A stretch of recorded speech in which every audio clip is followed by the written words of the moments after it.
Hello, friends. I took Shelby's intro. I'm totally okay with that. It's New okay. year, new us, new intros. Got the shirt. So I must admit, this is my new lucky shirt, fam, because Oh, okay. it also had. I'll have to show you off stream, but it has my football number, my name on the back. My wife got it for me for my birthday.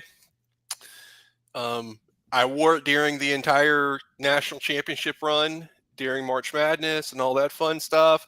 Really baked in the good luck ahead of football season. I did not wear it last week because I knew the Long Island Sharks did not stand a chance. This week, it's, 12-0. It's coming. Okay. 12-0 till you ain't, right? A wise man once told me, 12-0 till you ain't. I mean, A&M made me scared about that. About halfway through the beginning of that second half, I was like, guys. Yeah, that score kept going across the bottom of the screen. I'm like, do I harass Shelby? Do I leave her alone on week one? Like, what kind of how? What? Well, we did have an agreement that if Texas A&M beat Florida, I would not bully you. And I feel like I've largely held up. I've largely held up my end of that bargain. Thankfully, we have a few more weeks until that bet is ended, and I get to rag you relentlessly. Oh, is that the plan?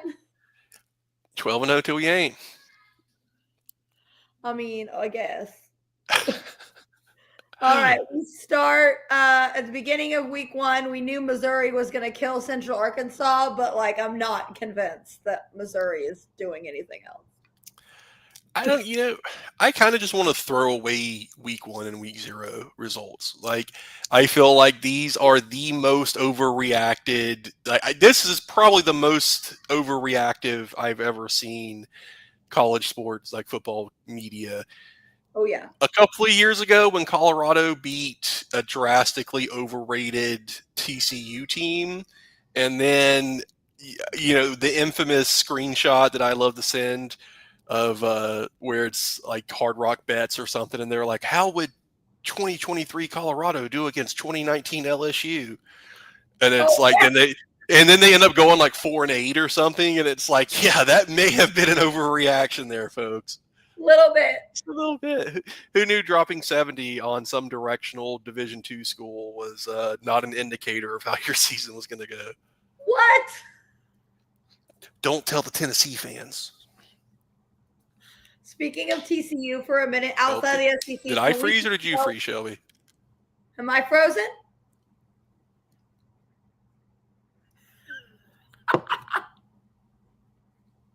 Uh-oh. Oh, I missed that. I lagged. What did you say? I said, am I frozen or are you frozen? And then I did a dance. No, am I frozen? Speaking of TCU, can we talk about what they did to North Carolina? There we go. Can we talk about what TCU did to North Carolina, please?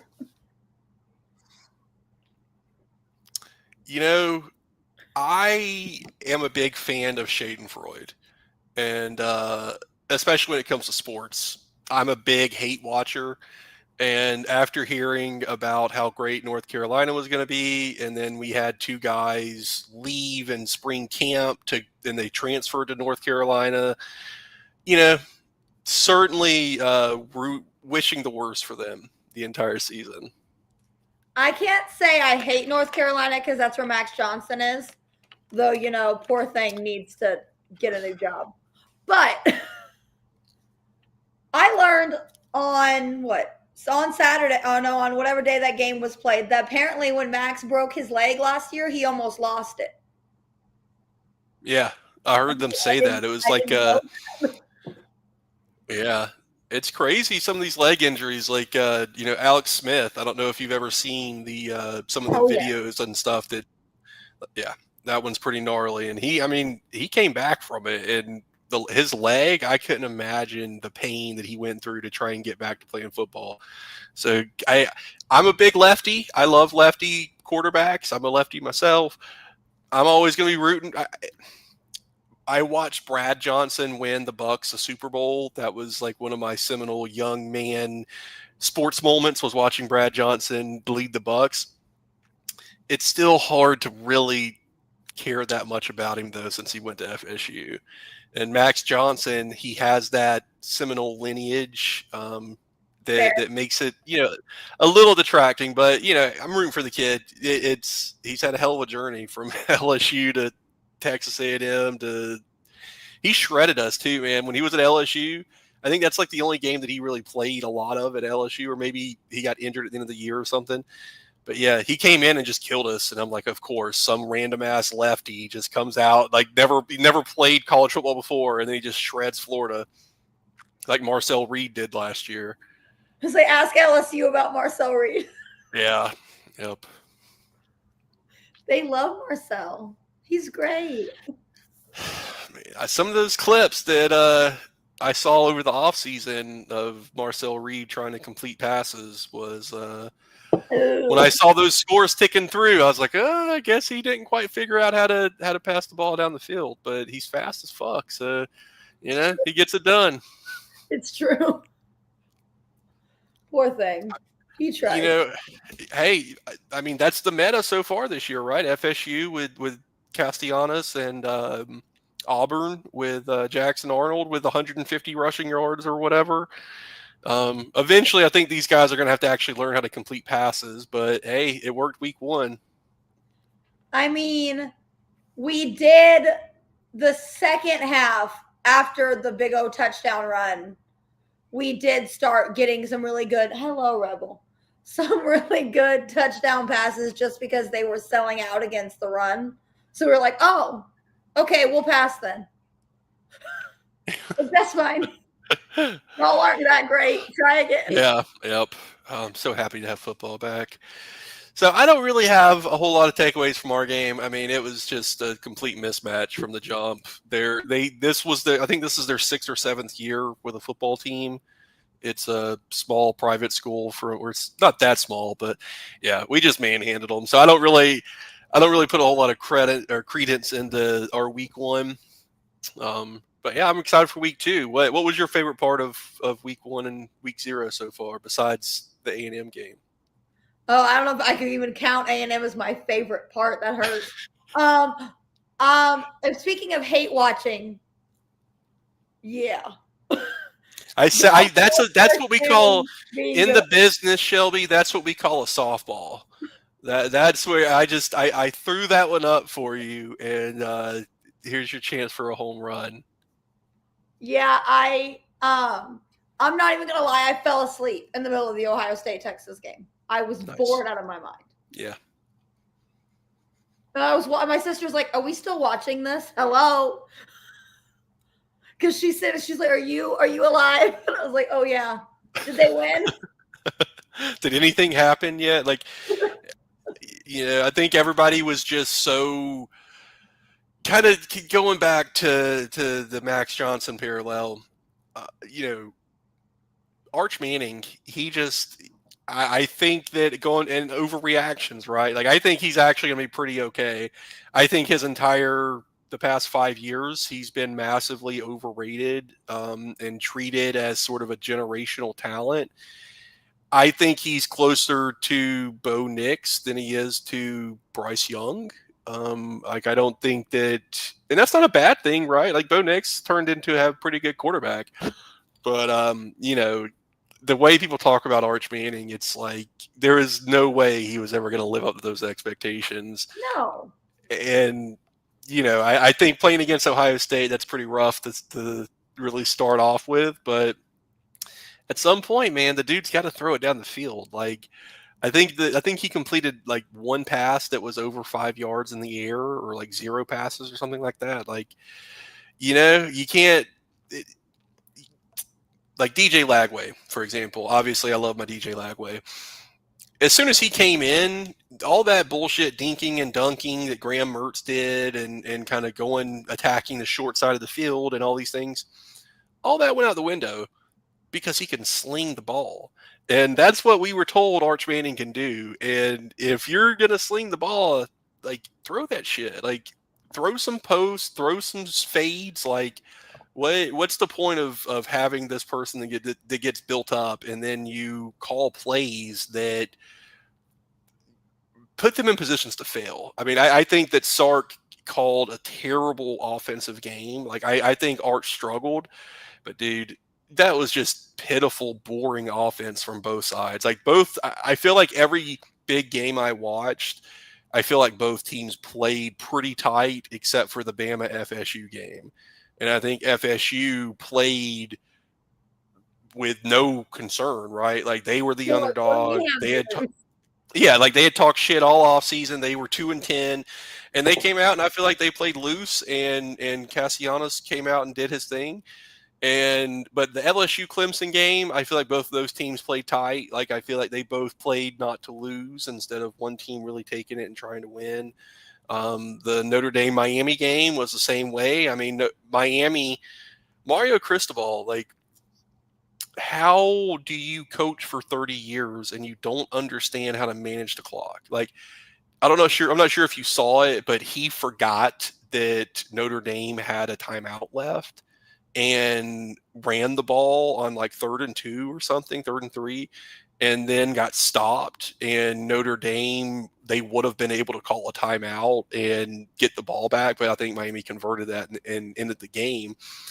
But it's just one of those things, like Dion, in week 0 with the who did they play? Oh God, I forgot. Yeah, I can't remember either. It's been too long. It's been 2 weeks. It's too much football that I've watched to remember. But him ending the game with 2 timeouts, like Yep. Caden Salters scrambling and getting to the sideline and wasting 10 seconds that should have never been wasted because he could have just called a timeout. Stuff like that I feel like that's one reason why week 1 is hard for me to really get a strong grasp on, because I feel like everybody's kind of waking up from the slumber.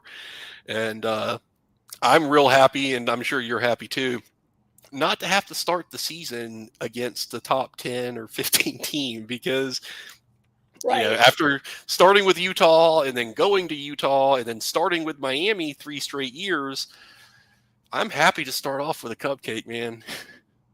Oh, how did I forget that Colorado played the Haynes King? Oh, Georgia. Yeah. How did I forget that? It's the Haynes King. Hey, he's one of the better. As much hell as you've given this kid, he's one of the better quarterbacks in college football. Like, he's going to be going pro in something besides football, but for college football, he's pretty damn good. There is, I think, the total count is like 7 quarterbacks from A&M that are now starting at other schools. Yeah. So it's the Aggie diaspora. QBU, man, QBU. Something like that. That's the running joke, at least. Yeah. They always look Kyler Murray and go, we made that ish. What was the kid? I can't remember the kid's name now. Who was your quarterback before Marcel Reed got hurt? Haynes King? Haynes Connor King. Wigman. Connor Wigman, yeah.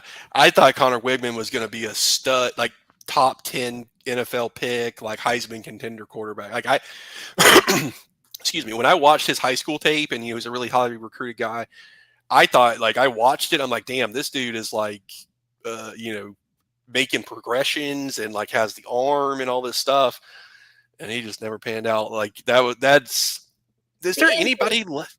But yeah, the injuries is there anybody left from that 2022 class or 2021, whatever it was, that Jimbo paid for and didn't get? Yeah, the first taste of NIL that we all saw going horribly wrong, and then it went horribly wrong. Because in the words of Nick Saban, if you pay for the wrong players, it means jack shit. Yeah. But I think they're all gone. Either they left or they've now gone to the NFL or graduated or what have you. Gotcha. I think I'd have to go back and look. We may have a couple of graduates still, but not any that were major names in that class. Gotcha. Of course, we can't sit here and be like, oh, Arch Manning's brand new. Because remember, he came in with Marcel Reed. They're the same age. So I'm so sick of seeing, oh, Arch Manning's just new to the offense. No. Yeah. I totally and he also started 2 games last year when Ewers was hurt, and so it wasn't even a situation to where he had never even started. I mean, he had started games, he had played, and I think that was a contributing factor to the hype was that he came in. I don't remember who they played, but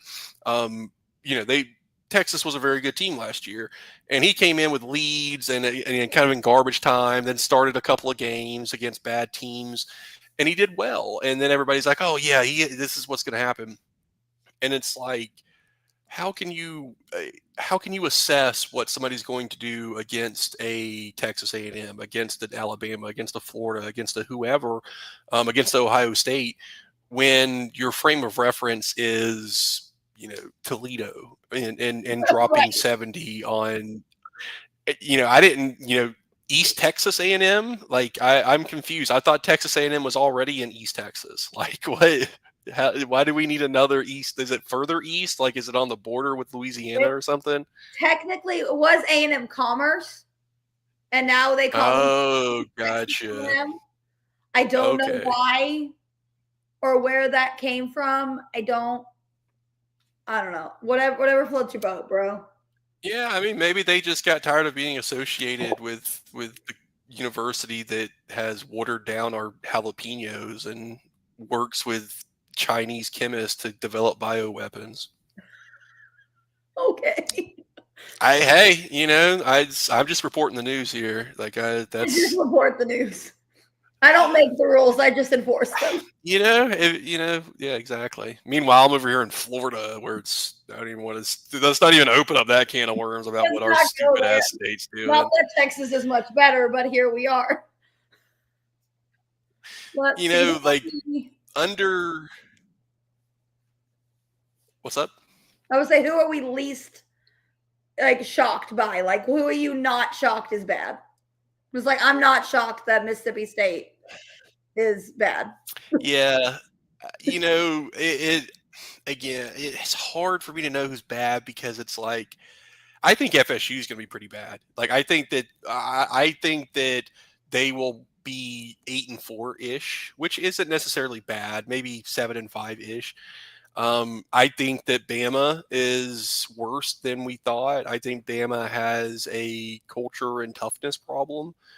I think Texas's offense is going to be worse than people expected. Notre Dame's offensive line, I don't know about Notre Dame as a whole, but Notre Dame for the past 5 or 6 years, I mean, probably longer than that, for their whole history, really, has been like an offensive line team. Quentin Nelson, Joe Alt, Matt McGlinchey, putting these guys in the pros after being All-Americans. And Miami manhandled them all night long. And it was just like, I would say that was probably the most surprising thing to me. Not that Miami's defensive line was good. I knew their D-line was going to be good. More so the fact that Notre Dame's offensive line, I don't think Notre Dame's offensive line will have a performance as bad as they had this past weekend. Like, it was that bad. They need to in week 3. Did y'all play Notre Dame last year? We played Notre Dame week 1, and now we go to Notre Dame week 3. I thought. Yep. I thought y'all played Notre Dame a few years ago too, and it was like a 17-14 game with Jimbo. I don't think that was no. We played Clemson. Okay, maybe it was Clemson I'm thinking of. Okay, I knew it was some out of conference like ACC type game, so that makes sense. We played Clemson and it wasn't a touchback. I'm not bitter at all. Some things hurt worse than others. Some things still hurt. I still hurt for Courtney Davis and the touchdown that should have been, okay? God bless him. It's okay. He had his time to shine in that LSU 7 overtime game, him and Kendrick Rogers. Yep. Because they aren't in the NFL, so they need something. It's okay. Neither is Kellen Mond. God bless him.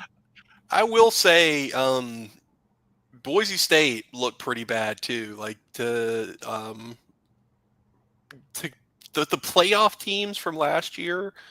I don't know what the exact records are, but Boise lost. Kansas, they weren't a playoff team, but Kansas State very nearly lost to South Dakota or North Dakota. It was like 38-35 or something. Dakotas. Yeah. Did I say Minnesota? I'm going to say Dakotas. But just stuff like that I feel like Boise State was probably the most surprising game, just because I kind of said it in our group chat. I feel like there was a lot of bad luck involved there, to where Boise kind of lost the game more so than USF beat them, even though the score was pretty lopsided. I think I think that loss alone, and it's kind of rough, right? I think week 1 and Boise losing, I think that just eliminates them from the playoffs, like just outright. Like Probably Texas, Notre Dame, Clemson, they're all still in it. Even Bama, they all still have a chance to make the playoffs. But Boise had one really shitty game to start the season, and now they're probably not going to make the playoffs, which I'm fine with it. I mean, I think the G5 teams getting in is kind of whatever. Because it's not like they're good, but very rarely are they gonna like hang with the big boys. Yeah, like we've been hearing about the Boise Statue of Liberty play for almost 20 years now. Like, I think that was it Utah beating Alabama or somebody back in the mid 2000s. Like, we have some G5 successes, but it's like so infrequently. And then they take a spot from a team like Miami or Alabama last year, for example. It's like, come on, which of these teams actually has a chance to win the national championship, and which of these teams is in here because of they're undefeated? And I don't know. I hate the scheduling disparity in college football. Aren't they seeding by like actual strengths of schedules and such now, though? Yeah, and like taking into, they say that they're going to take into account, playing a more difficult schedule and all these things, but ultimately with 12 teams getting in, it's like Indiana last year, like, sure, you won the games against the teams in front of you, but you literally didn't beat a single ranked team. It's like, you lose to every ranked team you play, but you only played one of them, so you're 11-1. And it's like, okay, awesome, but these other teams played 9 ranked teams. And, they played 3 conference champions or whatever, and you played the worst teams in your conference and then got into the playoffs. So I don't think that's really right, but that's a difficult thing to kind of get over. I'm also not impressed with Auburn at all, because Baylor is bad. I'm telling you right now, Baylor is bad. And I have seen people, like, they were a pretty popular pick to go to the playoffs and maybe even win the Big 12 and like make some noise and stuff. And I mean, yeah, Baylor they got pushed around, and their quarterback, I was like not impressed at all with him. It's why we call them affectionately Bay LOL. Oh, that's so mean. Oh well, they're fine. They'll be fine. Hey, speaking of Baylor, let's not forget.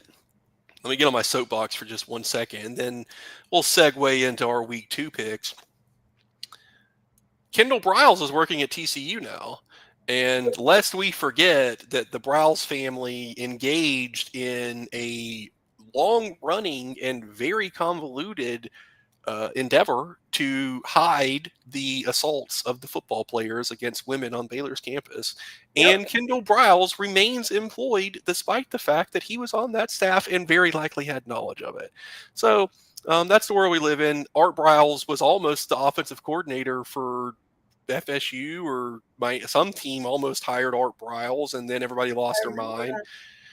So, DJ Durkin, speaking of Auburn, killed a kid at Maryland. Brian Kelly killed a kid at Notre Dame. It's fine. I'm fine. As long as you can talk X's and O's and recruit 5 stars, I guess none of that stuff matters. And this is as a Florida fan, right? Like, we only bring in the best like most wholesome athletes to the University of Florida campus. Nobody associated with the University of Florida would ever engage in any of this kind of malfeasance. So I feel like I can say this, and it's not on my high horse. I can. Yes, my horse is higher than everybody else's because my team is so pure, and so it allows me the platitude to say this. Oh goodness. Last team we didn't talk about: South Carolina and Virginia Tech. What do you think of South Carolina? Again, I know this is going to sound like just haterade. Kyron Drones fucking sucked, man. Like, I can't believe that this was like a guy that everybody was. Again, I think I think last year the hype was higher, but again, he was supposed to be kind of a Mike Vick-esque Virginia Tech quarterback, dual threat, all this stuff. He looked terrible against South Carolina. Again, I mean, I think South Carolina, they looked pretty good. Harbor really just had one big catch that I think was the difference in the game more than anything else. And then Kyron Drones sucking and just literally throwing picks right to the South Carolina defenders. But I wish South Carolina was still on our schedule. Yeah, that's a hated rivalry right there. Heated rivalry, man. You guys need to get Penn State back on the. Oh, that was Texas Tech. Yeah, never mind. Yep. So, yeah, South Carolina should have stayed on our schedule so that we could have prevented them from getting all this love and hype that they think that they deserve. It's like Missouri and Tennessee, man. Like Missouri, South Carolina, and Tennessee. South Carolina has a trickier schedule, but Tennessee and Missouri, their schedules compared to most anybody else's in the SEC, it's just so skewed. Like, I just don't understand how even within the conference things get so out of whack like that to where the discrepancy is so big. The fact that we still haven't we played Georgia like once, but we've played Florida like 500 million times. Yeah, exactly. I'm sorry. I'm getting yelled at because I have inactive players in my lineup and my commissioner is yelling at me. Oh, goodness. Yeah. I helped Mom with her lineup because she goes, I'm doing fantasy football. Come do it with me. And I was like, I have other stuff to do. I don't do fantasy football for that reason. Because I will get too into it. She goes, well, now you can get too into it with me. I was like, okay. All right. My kicker's on IR. Hold on. And segue us to week 2, Shelby. I got to pick up a kicker. I want to know who you're picking up, though. If it's not Brandon Aubrey, it doesn't matter. Who? So if it's not the Dallas Cowboys kicker, it doesn't matter. Oh, no. I'm thinking of Evan McPherson for sure. That's fair. Mom drafted a kicker in like the 5th round because she's like, I want Brandon Aubrey. He is the Cowboys. Oh, no. You didn't tell her not to do that? I let her have it. I was like, no one's going to take him. It's going to be okay. She's like, no, I want Brandon Aubrey. He is the Cowboys offense. I was like, you're not wrong there. Oh, okay. Crisis averted. We have Evan McPherson in my kicker slot. He does not miss. He's the best kicker in the NFL. And yeah, something like that. Something like that. Take it easy on me, Jake. I'm sorry. I was doing a podcast, man. All right, week 2, we start with San Jose State at Texas. Oh, wow, a big barn burner there. Yeah. This is where the hype picks back up and everybody just pretends like Arch Manning did not shit the bed against Ohio State because he's going to put up 500 yards on San Jose State, and then we're all going to have to pretend like all the talking heads who look like jackasses for the entirety of this week for hyping up Arch Manning. Now they're going to go back and say, oh, I told you so. This is what he's truly now that he's playing against whack opponents instead of the reigning national champions. This is what he's really capable of. And then we're going to have to hear that for like another month until he plays a real team. Pretty much. When do they? Let's see. I have to look at their schedule because they play Georgia soon, don't they? Let's see. Let's see. I can't. They play Georgia at the end of the year. Oh, okay. Florida on October 4th will be, so they get to go San Jose State, UTEP, and Sam Houston. So Oh, wow. and then they get a bye. So we do actually have an entire month before. And this is not me saying that Florida's going to shut Arch Manning down or anything like that.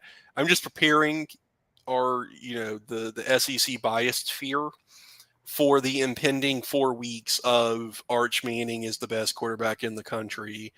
And God, that's going to make me really just pray that Florida does not shit the bed in a month, because I hope that, yeah. I need that in my life. That's all I need. And then Me I too. need Oklahoma to stomp them at Red River. That's what I need. Because then they get Kentucky, Mississippi State, and Vandy. Make it make sense. I'm upset. I'm upset. So, yeah, I mean, that one's going to be a blowout. Texas is going to manhandle them and run the score up. What about the Battle of the Aggies here? The Battle of the Aggies. I am hoping for a better showing from our running backs, because it was not great against UTSA. Of course, they were like selling out for the run, so we did that. Kind of makes sense, because they're like, we're gonna stop their running attack, because that's all we heard about in the offseason is how great A&M's running backs are going to be. So it makes sense that they're like, no, we're going to make sure it stops. But I'm hoping that we see better. Also, EJ Smith actually did a thing last week. So I was like, I didn't even realize he had eligibility still. I was about to say, I can't believe that kid's still in college. I didn't realize he still had eligibility. I really thought he was done after last year. And I was like, well, there went his career, because he was not good last year. Should have come to Florida, man. Does that have helped? I mean, it couldn't have hurt. It's not like his career could have gone it could have gone worse, in fairness. He's been healthy. He's probably got a master's degree by now.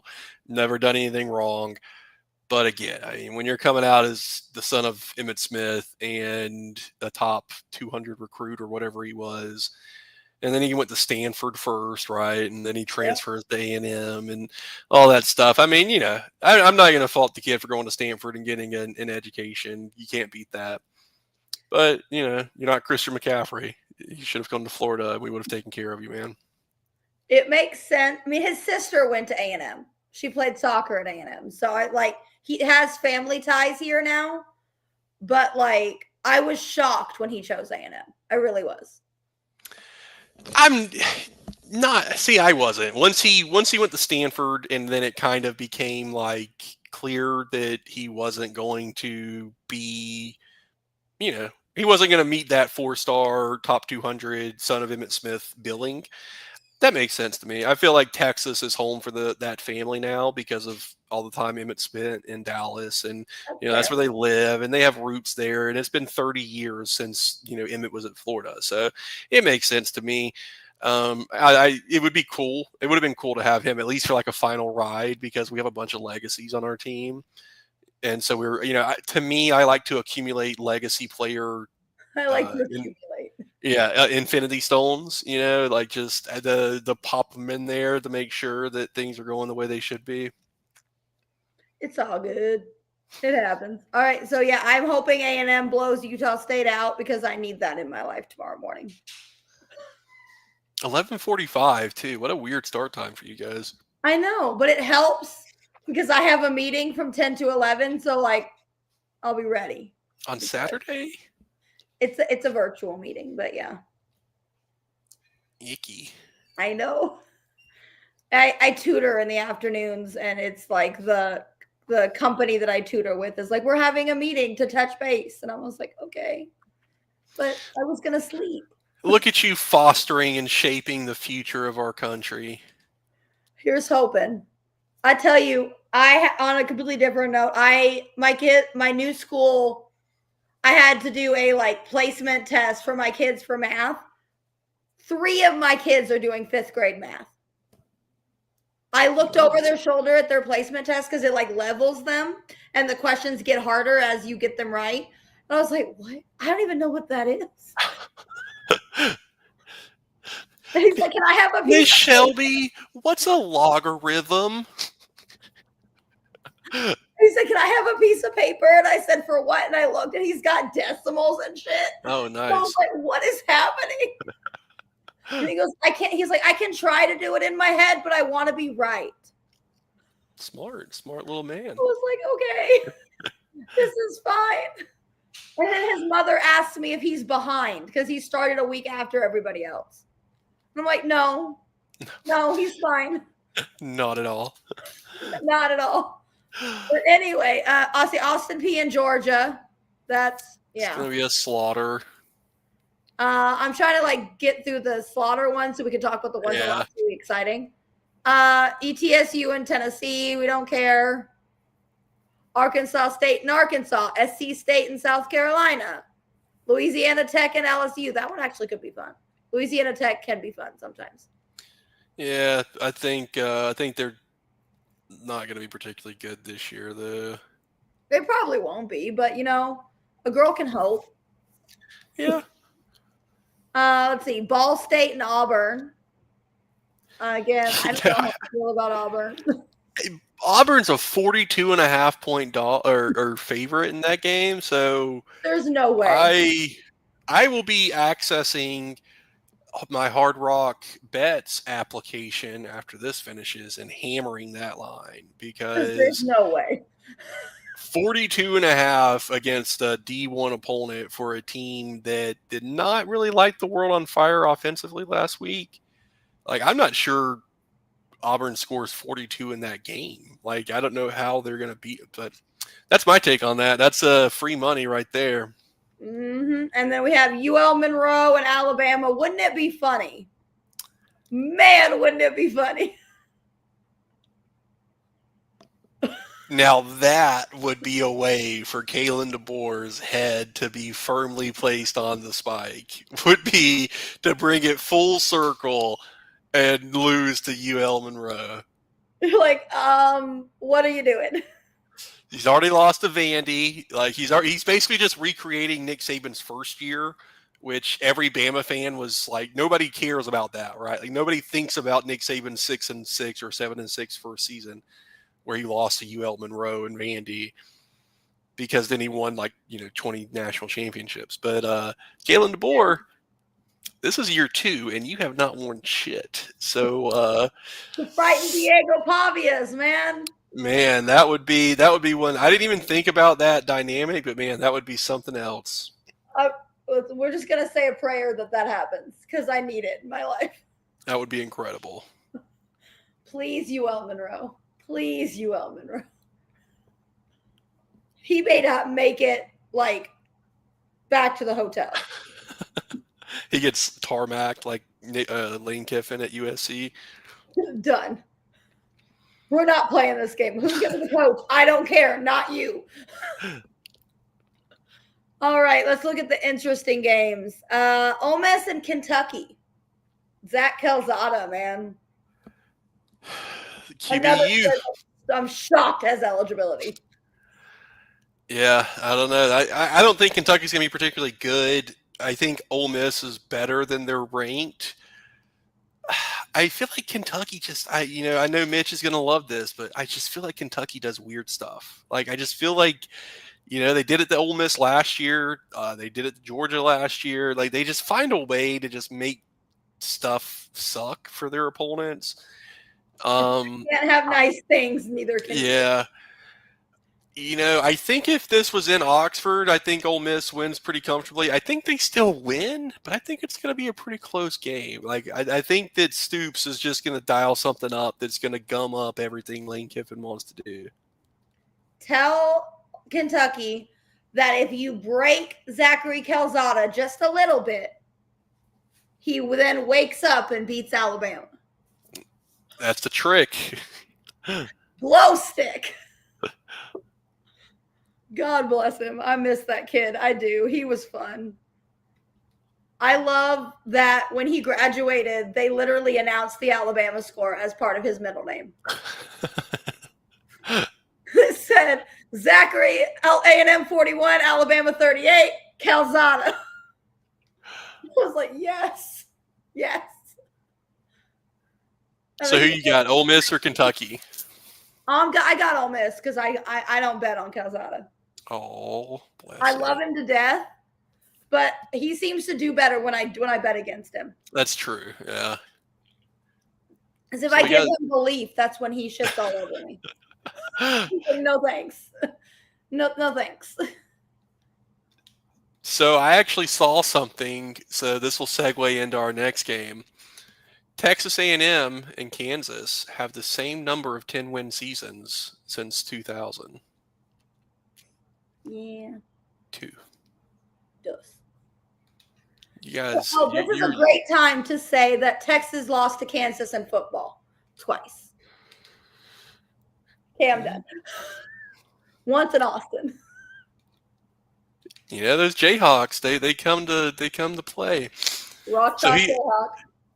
I'm kind of excited about this game. This will be pretty interesting. Kansas at Missouri. So, who you already said you're not a Missouri believer. I think Eli Drinkwitz is the most annoying coach in the SEC. Oh God! Right there with Shane Beamer. Like those two coaches are just like the two coaches that.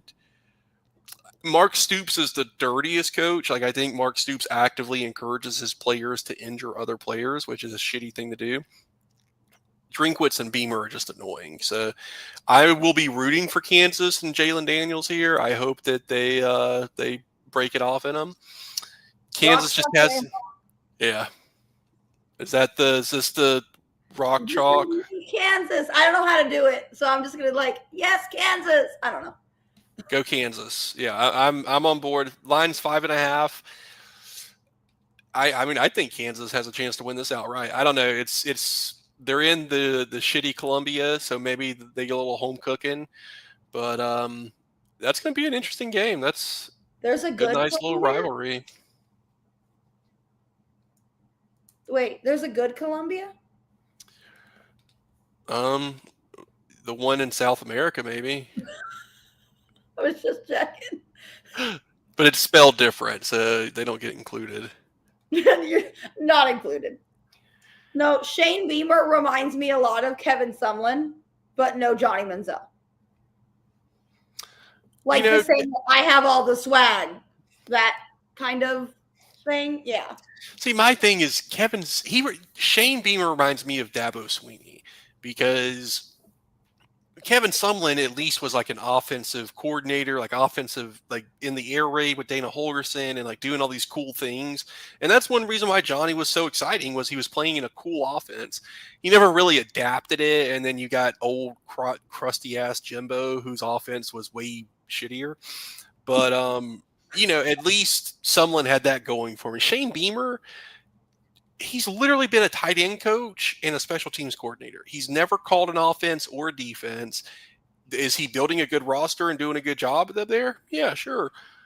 But fuck, he doesn't have anything to hang his hat on besides special teams, which is a part of the game, sure. But Sumlin, see, that's my thing with Dabo and with Beamer, is it's like you're surrounded by these folks that are innovating and doing cool stuff, and then your claim to fame is that you're corny, I guess. I don't know. It's like what is that your dad was famous? Yeah, I don't know. That's my problem is that they don't have a specialty, and it makes it hard for me to really like them.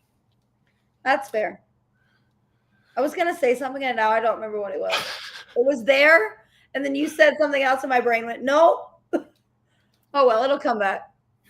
I hope, maybe. So I'm going Kansas here. You're going Kansas. Yep. I think the South Florida game, I think it's going to be pretty lopsided.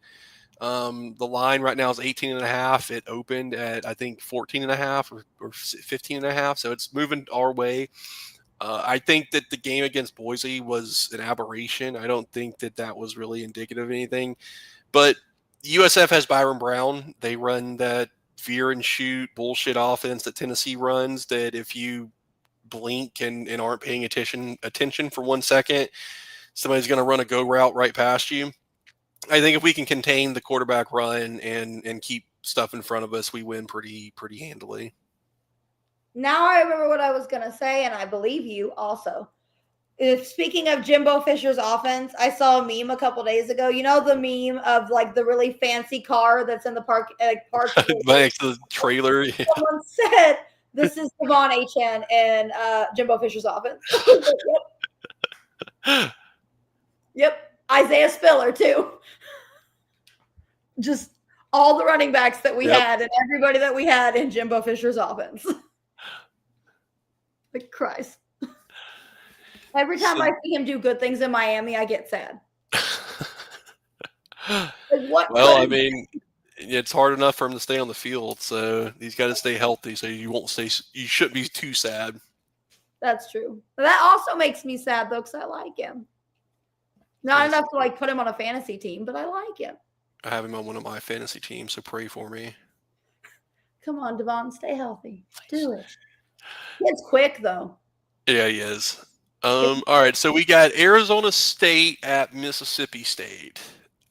I'm assuming you're going to go Arizona State here. What's your take on that one?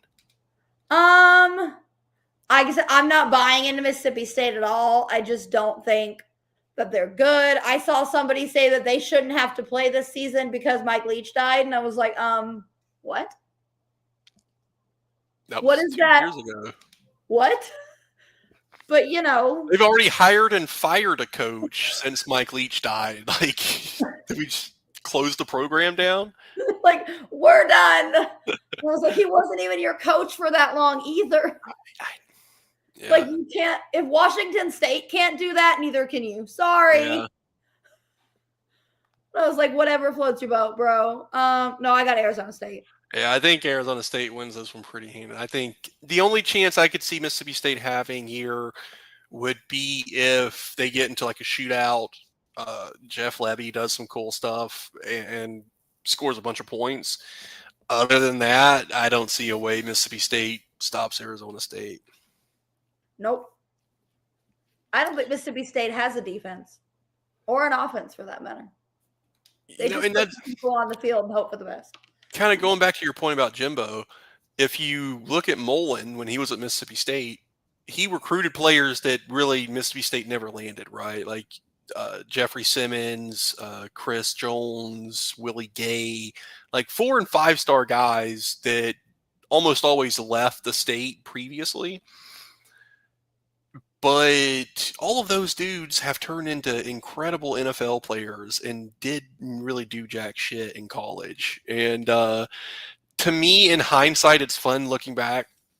Now I realize how little Dan Mullen actually cared about defense after I watched our defense go from like top 20 for like 11 years in a row to absolutely dreadful for 4 years in a row. It's just crazy how much talent coaches can waste just by arrogance. Mm-hmm. We saw that with Kevin Sumlin after Johnny too. Literally, we had so many good guys. And why? Yep. Why? Of course, the fact that they really thought that Kevin Sumlin was going to take us into the SEC and like sustain success. I don't know. Couldn't tell you. All right, so we both got Arizona State here. Now we got the big one, Michigan at Oklahoma. Ooh. Let's see. Who did Michigan play last week? Let's see. I know who Oklahoma played, but that was not that great. They played New Mexico. It was 34-17 against New Mexico. Really? Michigan. They got a freshman quarterback. I don't know why they're ranked so high. Personally, I don't think that they're 15 or so or something like that. I don't think they're going to be quite that good. I think they may be like 25th, top 25 or so. I don't know. I think that they have a chance. They can beat anybody, but it's just a weird team. They don't really scare me like they did the past few years. I mean, I feel like after losing to Texas last year, they kind of went like this after that. Yeah, It's like, that's oh, we true. can't beat Texas, then well, we can't beat anybody. So And then they just randomly beat Ohio State to end the yep. season. Because again, when you have nothing to lose, you win more things. Yep. You play to win the game. You don't play not to lose. You play to win the game. Please tell some of the A&M coaches that, please. Please. So who you got, Michigan or Oklahoma? Oh, Oklahoma. Oklahoma. I think I'm gonna split here and go Michigan. While I don't think Michigan's the 15th best team in the country, I also don't think Oklahoma is the 18th best team in the country. And I think, is it possible John Mateer and Ben Arbuckle cook up some cool stuff on offense? Yeah, it's possible. I don't believe in Brent Venables anymore, and I'm not sure his team does either.